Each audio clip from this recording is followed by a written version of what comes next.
Episode 8, Reprocessing the Call, Understanding EMDR. So this episode, we're actually going to answer, can you actually heal from what you see?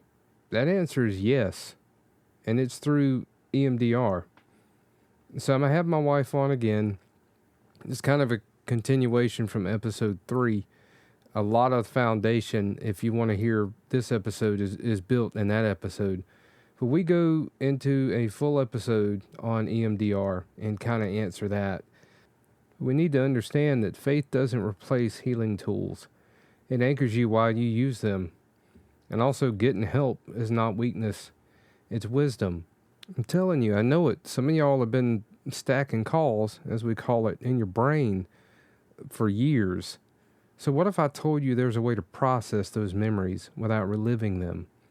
And also, it is not the fact that you're reliving it, you're actually reprocessing it.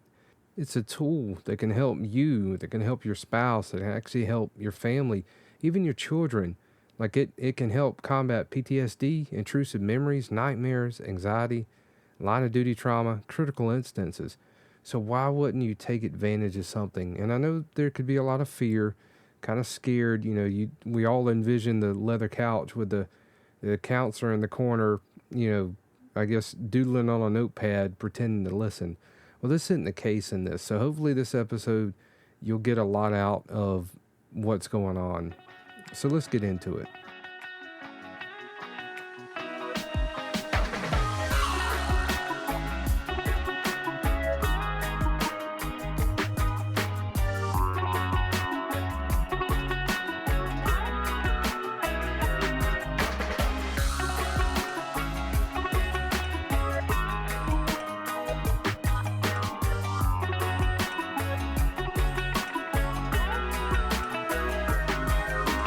Hey fam, this is Trey with the Off Duty On Mission podcast. This is episode 8. We're having back on Carrie Graham. So hey. Hey. Can't believe it's episode 8 already. Yeah, I know. But real quickly, she is a licensed professional counselor. She has a bunch of numbers and letters behind her name, so she's professional. We had some requests to do an EMDR only episode, so that's why we're here. So I'm going to let her do the most talking. There are some questions, but if you're curious about what EMDR is, it's very helpful. Like a follow-up in 3 where I told my story where I had it. It was very helpful to me. But we'll go into a little bit of detail on this episode. We'll start out with this on EMDR. What is it and how does it work? And talk like you're talking to a 15-year-old. Well, it's definitely my favorite topic to discuss, so you'll have to kind of rein me in if I get off topic here. But EMDR is a type of therapy. It stands for eye movement desensitization and reprocessing. I tell my clients they never actually have to remember that, so just EMDR or any version of that will know what you're talking about. But it is a type of therapy that works to reprocess traumatic memories. So the idea being that traumatic memories are stored in the brain different than long-term memories, and eye movement desensitization and reprocessing, EMDR, is a way that we can turn those trauma memories into regular long-term memories, in a nutshell. A basic description of how I describe it, and I'm not educated on it, but I did take it before we were married, and again, I say every time as just she's not my counselor. Makes you sound guilty. Yeah, I know, but that's the first question I get is, oh, well, how'd you meet her? Or one of the top questions I get. Well, you're not my counselor. I had it done, and pretty much to sum it up and to make it kind of how I understand it, I was experienced something, I went through it, and now I can't associate anything negative with that, what I experienced, and I just call it voodoo. And I know it's not voodoo, but that's how I have to describe it. So how does it differ from traditional talk? Because everyone thinking of a counselor is like a leather couch, getting comfortable, and then talking about your feelings. How does EMDR differ? Yeah, it's a completely different modality. I mean, we definitely do some talking, of course. but we call it a bottom-up approach rather than a top-down approach. So top-down approach is typically you're talking about the things, you're kind of using your like thinking brain to talk through different kinds of issues. And with EMDR, we're actually going in and working to resolve the trauma memory from the body and the nervous system up. That typically goes a bit faster than trying to, just talk about it. Not that there's anything like bad or wrong with that. But whenever trauma memories are not just stored in our thinking brain. They're not stored in our frontal lobe where we can talk about it and chat about it. Instead, they're stored in our entire body and our nervous system. So bottom-up approaches like EMDR are ways to, again, heal those memories from the body up. So I've heard of stuff, and I've listened to other podcasts that kind of push it out there, especially for veterans and anyone that's kind of had any PTSD or been through traumatic stuff, or even someone that may not think that it's a very traumatic situation that experiences mental trauma. What and from what they're saying, it's kind of like a wonder thing, right? Because it seems to be taking medicine out of the equation with certain things, right? I mean, yes and no. Yeah, yes and no. I mean, I would always say like refer to your doctor when it comes to medications and things like that. But what we are finding is that if we are experiencing anxiety today, what maybe our standard approach would be, hey, let's take some anxiety medicine or something like that. With EMDR, what we're doing is we're trying to find out where the anxiety comes from. The idea that current distress, current symptoms that we are experiencing, we're not just experiencing in the present. It's not like in a vacuum. The reason why we are experiencing this anxiety is because of maladaptively stored memories from the past, right? The anxiety is just an adaptation to those maladaptively stored memories. And if we can go in and change the way those memories are stored in the body, we no longer have that anxiety reaction, thus maybe eliminating the need for some of that. When it comes to like who's a good candidate? Let's say that. Like who would you think is a good candidate for EMDR? I don't know. I could be a little biased, but I would say anybody. The good thing that a lot of people like about EMDR is it doesn't rely a lot on just talking and reliving the traumas that you experienced. I tell people, especially people like I find a lot of like first responders and men don't want to sit there and talk about their feelings. So instead, I tell them we can work on a trauma memory and I don't even have to know the details. Like, I don't have to. It's not about you telling me what happened or me knowing what happened. It's about your brain processing through this memory. So a lot of men, first responders, love this modality. But I really think it's for anybody. There's some caveats and some safety concerns for some people depending on the situation. But yeah, I think EMDR is for everybody. Even people who, and I get this all the time, I actually got this today. I had somebody say, well, I don't have any big T traumas. You think about like deaths and really scary abuse and things like that. And people say, well, I don't have any big T traumas. And I tell them, I guarantee you that there are maladaptively stored memories that are causing your current day distress. And we will look in there and find it. It doesn't have to be what people would be considered like major traumatic events. So, and we hit on that in episode 3, but, trauma is trauma, and it depends on what trauma is to you. It's, because the brain, I guess, and I think I've heard you tell me this before, the brain reacts, it's chemicals and impulses, and it kind of reacts in a certain way. It's kind of the same reaction, I guess, in the brain, like the chemical reaction, the same chemicals that or whatever. So trauma is trauma. One person's trauma may seem significant when they describe it. However, internally, it's still trauma. Yeah. Correct? And, I tell people that trauma is anything really that happened too much too soon.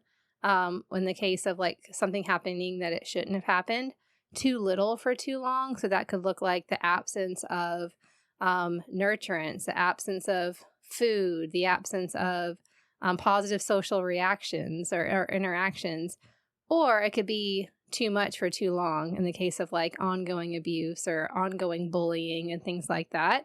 And any one of those events, yes, it all depends on how the person's nervous system processes it. And everybody's different, right? What's traumatic to one person may not be traumatic to another, depending on, again, individual differences, things like neurodiversity, past experiences. So there's no telling how any one event's going to affect a person. So that's why we don't define trauma by the event rather than the nervous system's response to it. To sum everything up, you're saying that EMDR it's more of a, because we're guilty about compartmentalizing, things over time, and you're not really able to process those things.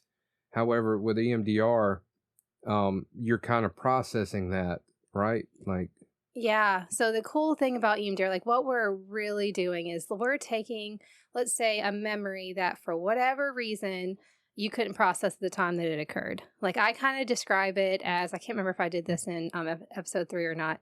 I describe it as like this memory is, let's say, like food. Okay. And let's say that we're trying to digest too much food and we can't process it all at one time because it's just too much food to process. So with EMDR, it's very similar, but we're going to take the memory and we're going to like chunk it up into bite-sized chunks and try to process through the memory that way. Let's say that we have a memory that happened when we were 10 years old, right? And at 10 years old, we don't have a ton of resources, right? We're kind of helpless. We're going along with what our parents say. We can't leave the house, right? We don't have a lot of coping skills.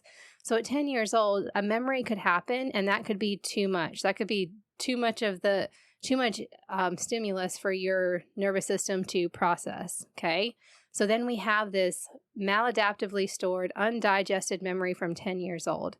With EMDR, we're going to go in and with your, 42-year-old nervous system that has more resources, is no longer helpless, has learned coping skills, have had some adaptive experiences, and now we have what we need to process through that 10-year-old memory. So it's really cool. We use something called memory reconsolidation, where really smart brain science people have found that if you take a memory that's locked in time, like our 10-year-old memory, and we reactivate it, and there's some steps that we do to reactivate it, we have about a 5-hour window to change how that memory is stored in the brain, right? So once it's activated, we can teach that 10-year-old memory 42-year-old information, right? That like, we're safe now. We're no longer helpless. That person can't hurt us anymore.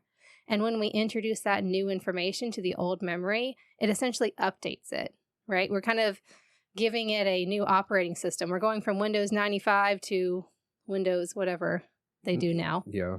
Where are we at? 2000. Something like that. Whatever. Yeah. Right. So we're updating 11, that memory, right? So now that memory isn't stored in our brain as we're helpless, we're stuck, we're trapped. Now that memory is stored in the brain as we're safe now. It's over. I'm okay. So I haven't heard that before. That's actually something new. For the listeners, I hear a lot about it, because she's very obsessed with it, and she's spoken at a few conferences, and, I've kind of listened to the speaking and all that. Plus, it interests me because, I took it prior, and it actually did wonders for me. What you're saying when it comes to traditional talk therapy, does EMDR seem to be quicker or faster or? Yes, that's what we find. Yeah. I mean, I thought it was interesting. Before I was trained, I'd been working with, some clients for a number of years and had trauma histories. And, we were doing our talk therapy and CBT, which all has a wonderful place. So I'm not saying anything about that. But I was so excited when I got trained for EMDR. I came back and I was like, hey, guys, I got something completely different. I know we haven't done anything like this before. Are you willing to try? And most of them said yes. And it was the coolest thing because most of those people I'm not working with anymore because we were able to finally kind of break through that barrier to reworking this trauma. And we're able to go ahead and process through that. And their symptoms decreased very, very quickly. I tell people it's not always a quick fix, depending on the level of trauma, how complex and how ongoing it's been. It can still be a long process. It's not like we go in 2 to 3 sessions and we're all better. But I tell people the amount of time that it would take us to talk about this, and say that could be 5 years, it's going to be significantly faster than that, maybe even 2 years, depending on, again, what the situation is. I'll tell my little short version of how it affected me. I've had both sides of the coin, I guess, with talk therapy in the past, and I really don't. And again, for the listeners, we joke about it a lot. Like I've never been a fan of counseling. Yeah, I know I'm married to one, but I've just never been a fan of sitting down and talking to somebody and, whatever. I'm going to tell you, I'm a huge fan of EMDR because, and it wasn't even work related. The incident that happened to me was I ended up finding my mom dead. And that kind of sent me over the edge, and I went to have EMDR. And like I said, this may not be the same story for everybody, but I went for one treatment of EMDR, and and I say the word cure because it did, because, finding your mother dead, and now even, 10 years later, I had one treatment of EMDR that focused on that particular memory and that experience. And even 10 years later now, I can't associate anything negative with that vision. Like I see it, I can still go through the process. I can still see all those sights and whatever, even walk in the same location, which I did after the fact numerous times, but I can't associate anything negative with it. So that's why I call it voodoo. And it's pretty awesome to me, because if doing talk therapy in my situation, I would probably still be doing talk therapy about it, 10 years later, whereas, I had one treatment of EMDR for that particular incident. And, that it may not be everybody, but that was my experience with it. And that's kind of why I hope more people would know what it is. And, with this episode, Like I said, to kind of piggyback off what you're saying, like, and why this is happening. I was like, when I first got trained in it, I was like, okay, this is really, really cool. I'm like, but why, right? Like, what am I doing? Like, I need to know all of like the brain science part, because I want to know why I'm, waving my finger in front of somebody's face.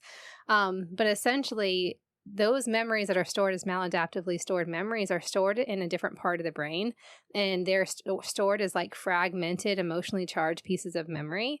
And what that means is that if we're walking around in our day-to-day, if we have memories and maladaptively stored memories that are kind of floating around in our brain, they're easily triggered, right? That means if you see that smell, you smell that smell, or you hear that sound, or you see that thing that reminds your brain, your trauma brain, even remotely about that trauma memory that's stored in your brain, it'll get triggered, and it'll have that same response that you had the day that it occurred. Your brain, whenever it's being triggered by a trauma memory, loses all sense of time and space. The hippocampus, the part of the brain that's in charge of telling your brain, okay, that was a long time ago, or that happened when you were 10 or 20, that part of the brain goes offline. The amygdala hijacks that.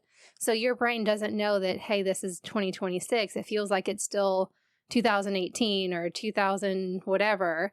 So what we're doing is we're taking that memory and we're putting it all back together, and we're moving it from that amygdala stored, overreactive, fragmented memory into a cohesive long-term memory that doesn't hijack the hippocampus, that your brain knows that it's over. And whenever you do that, it takes away that emotional charge. For those that may not understand what it is, like, it's not you're not being hypnotized, you're not out of control.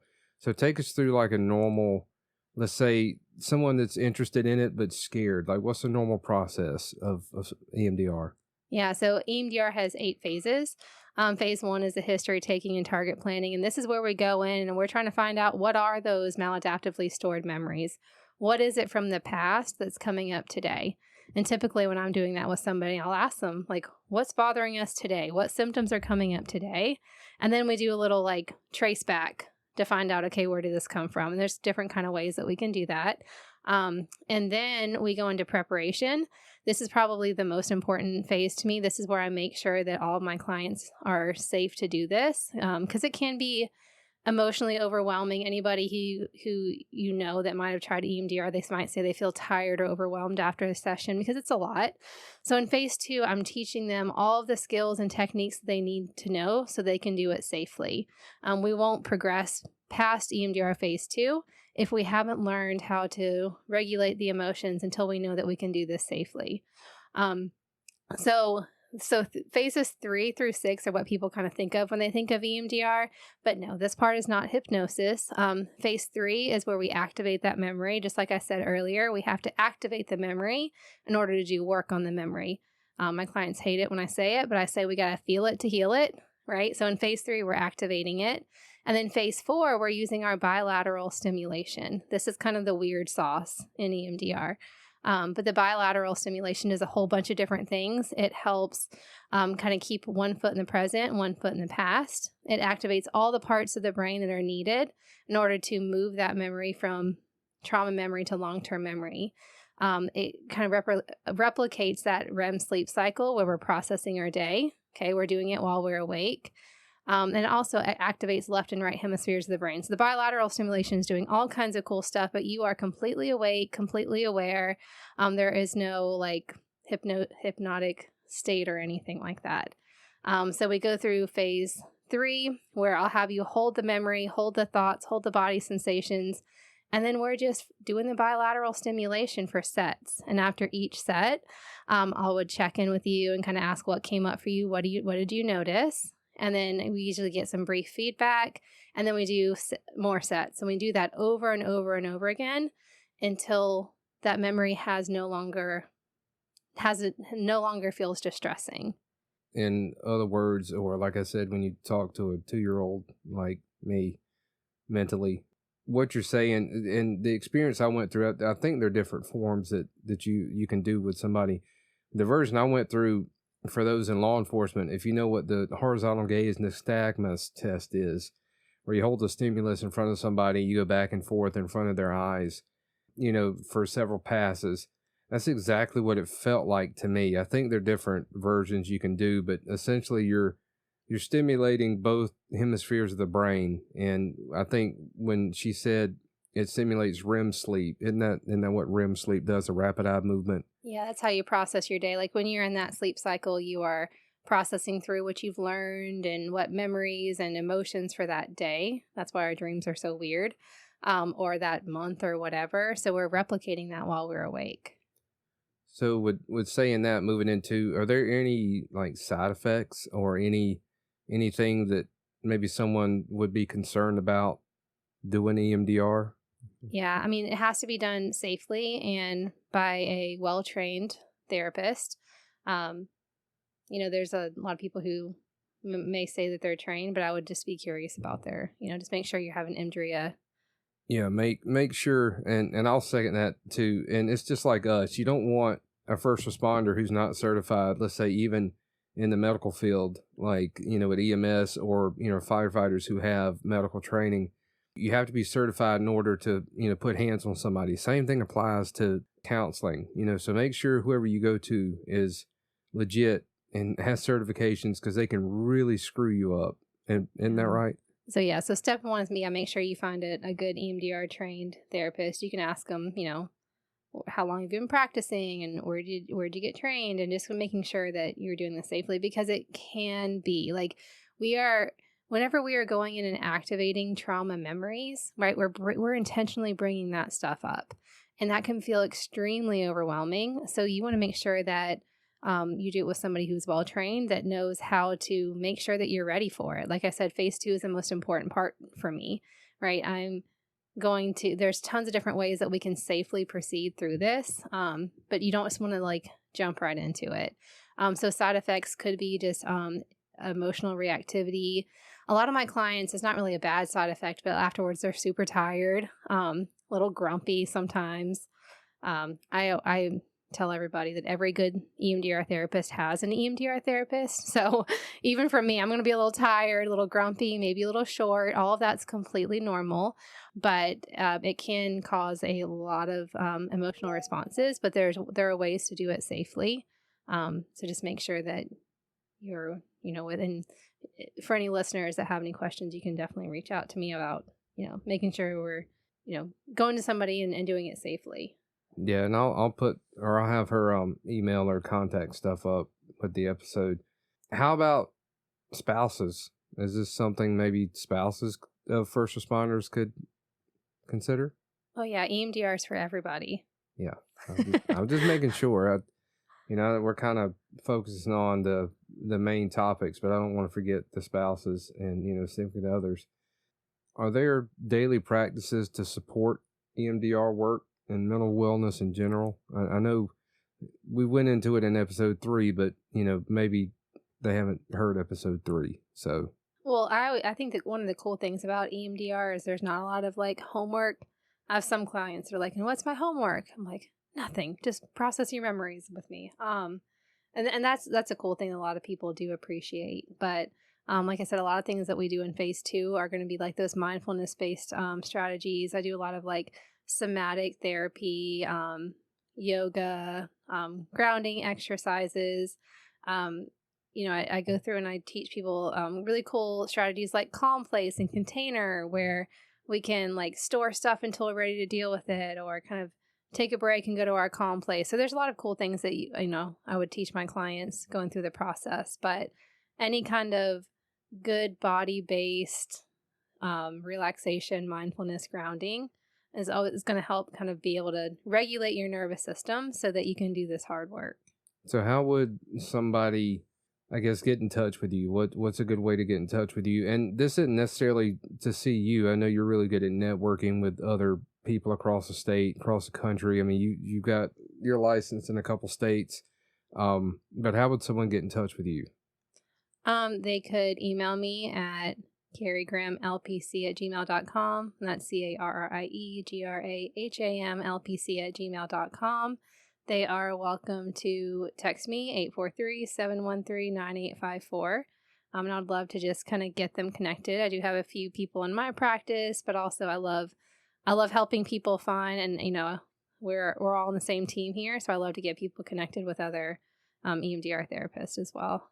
So for those that, again, the spouse and family, just kind of end on how would friends and family, I guess, encourage or support someone who's going through it? Because like I said, it's very weird industry to me. Just like I said, it feels like voodoo, but Well, can I tell you what my favorite part about EMDR is? Yeah. Okay.